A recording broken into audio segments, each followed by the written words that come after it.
And now I'm going to read a DM off of a piece of paper. I've been doing comedy for about 6 years. It's my dream. I've been running shows and I've had some local success, but I'm struggling to find my voice. He's struggling to find their voice. I've been bombing a lot recently because I'm experimenting with new things, working on new material. None of it seems to be going very well, but I feel like it has potential. Have you ever felt like times where you were plateauing? Yeah, all the time. How have you dealt with that? How have I dealt with that? As somebody who always wants to get better, kind of fall into a little bit of a depression about that, and I usually cover that up with just like working really super extra hard on whatever the next thing is. Even if there's no definite next thing, I'll work really hard on making a bunch of stuff in anticipation for the next thing that's gonna like stick. How do you stay motivated when you know a bit has potential but isn't really working really well? So many questions. And how did you find your voice? Okay, I could do that. This is not a one-size-fits-all answer. I'm gonna tell you how 15 years into comedy, I believe I found my voice, and it's different for everyone. So take from this such a loud bird. So the more willing you are to fail and improve and stuff, the closer you are to finding your voice. When I first started comedy and other seasoned comedians told me that it would take up to 15 years to find my voice, I would say, well, f you up your ass about that, because I don't want it to take that long. And now I'm about 15 years in, and I totally get it. And I get that my response back then too, because we live in a very like instant gratification type society, and we're not used to waiting for anything, and then 15 years is forever. I think the more willing and open you are to having your ego completely destroyed and readjusted and rebuilt, at least you'll have a nicer time during this whole process. All at the same time, you have to be believing in yourself, which gets tricky. Here's how comedy in general works. You think of something funny, and then maybe you write it down, and maybe you tell someone that you trust that you think it's funny, you try it out on them, and they laugh. They might laugh because they have a certain baseline understanding of who you are as a person. And then you go try it in front of strangers who don't give 3.5 fucks who you are or where you came from, unless you help them believe in you in the 3 to 7 minutes that you have to do that. That's the real test, and that's the challenge about it, and that's what makes it so fun. How do you make these people that you just met interested in what you're saying at the moment? So you go to open mics or you do these shows and you record yourself, and then you have to do that, by the way, and you listen for when people laugh, and more importantly, when they don't laugh, you try to understand why they didn't and why they did, and then you tinker with it and you keep going. If you have a bit right now that you love, that you think has a lot of potential, but people always stop laughing at the same point, you have to do your due diligence to figure out why regular strangers hop off. What's the disconnect between you and them? And that's where the ego smashing thing comes in. I think it's really funny. Other people don't. I'm not any better than them. They're not any better than me. How do we stay on the same page for the longest amount of time? How can you make them understand that it's funny the way you think it's funny? Is that connection even possible? The thing that makes stand-up art is that it's an expression of how you feel. And painters and songwriters, poets, all different types of artists are doing that. That's why AI is never going to take our job. AI is never going to tell us how we feel about stuff. You communicating how you feel about stuff and making it funny is what makes it art. Combine all that with the fact that we do it live quickly to strangers who don't give a shit. It makes it fun. But that's what it is. It's a fun puzzle that is very frustrating, but you have to stick with it to make it better. The people who quit even a couple years into it are the ones that get frustrated that it's not coming to them the way they think it should within the first couple of years. And you gotta be patient, or else it's gonna eat you up and make you feel bad along the way. It shouldn't do that. Like, it never feels good to do bad, but sometimes I get excited because I know I'm gonna listen to that back and figure out why it did bad. And I know that I'm gonna make it better next time out,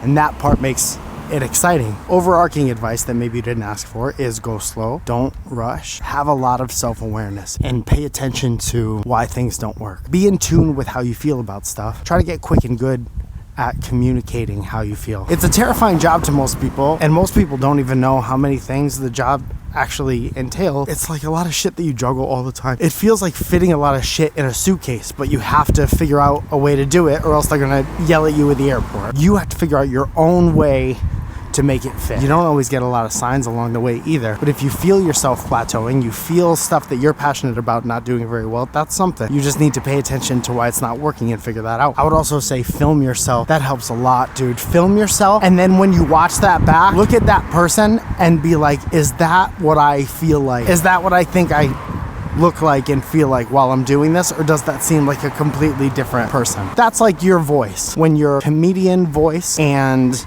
your everyday voice kind of blend into the same thing. That's what I take to mean by finding your voice. I have a bad example, a good example, and a best example of things that feel like me or not. If you go back and watch my set on Coming to the Stage, season 6, I don't remember what episode it was my first ever stand-up TV thing. The host was George Wallace. I got up there, said a couple jokes, and now I look back at it and I cringe, and it sucks, and it doesn't even seem like me. I'm scared and nervous, so I would put that as my bad example. I could watch that and be like, I don't even know who that is. A really good example where who I am matches up a lot with what you see is my Don't Tell special. I think it's called Too Many Straights at Pride. I felt so good after I taped that. I was so proud of myself, and I was like, that's gonna be great, and I felt it in the room, and then I watched it back, and it was one of the first times I watched like a big whole set, and I was like, dude, that's it. That's who I am. That's who I think I am, and I'm glad that those two thoughts matched up. I think the best example has yet to come out. I recently did a show in Chicago. We're releasing clips from it now, but I got off that stage and I was like, dude, this is exactly how I'm supposed to feel. We're just feeling it in the moment with everybody else, and